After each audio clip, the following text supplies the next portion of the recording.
I was trying to think about that. I think that I met Bob when I was with, I wrote for Roger McGuinn and the Byrds before I wrote for Bob. And I believe I met Bob sometime briefly in California when I was with McGuinn, probably after a concert of some kind. I knew who he was, of course. He had no idea who I was. But it turned out, I found out later, that he did know who I was because he'd gone to see a couple of things I'd directed. The second time we met was complete serendipity. I lived a block up. I walked out of my house on LaGuardia Place. Bob walked past me by himself on his way somewhere. I didn't know where he was going. And I said, "Bob." And he turned and looked at me. He said, "Oh, hi," and we chatted. I said, "Where are you going?" And it turned out he was going to a place that I often hung out. It's a little bar on Bleecker Street called The Other End, which is the downstairs part of the Bitter End, which is more famous. And so I went with him, and we went and had a drink together. And that's how the two of us sort of connected.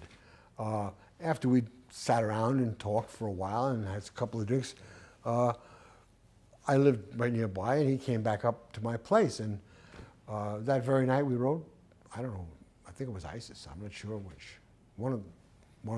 I think it may have been Isis.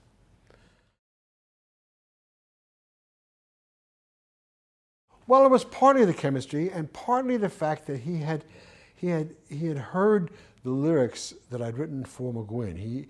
He'd heard Chestnut Mare, which is the one most famous of the songs I've written with McGuinn, and I think he liked the idea that I could tell a story, that there was a story in that song. Bob is not really that good at telling stories, you know. He doesn't go from A to B to C to D, and he's got a lot of good stuff in his songs, but they don't usually add up to a story. Once in a while he does. And I think he liked that. So he asked me very early on whether I had any interest in Hurricane Carter. As it turned out, I knew all about Hurricane's story. It's just, again, serendipity is following this whole story. I knew about Hurricane's story, and I followed it. I didn't know him, but I followed it in the papers, and I was well aware of what had been going on with him. And so it made it very easy for us to communicate. He said he wanted to write a song about him. He was going to go visit him. He'd read his book, or at least parts of it. Hurricane had sent him the book. Very smart of Hurricane.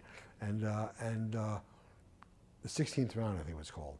And Bob wanted to do something about it. He felt he was an innocent man, and I agreed with him. And so we didn't do it that night that we met, but that was part of the conversation.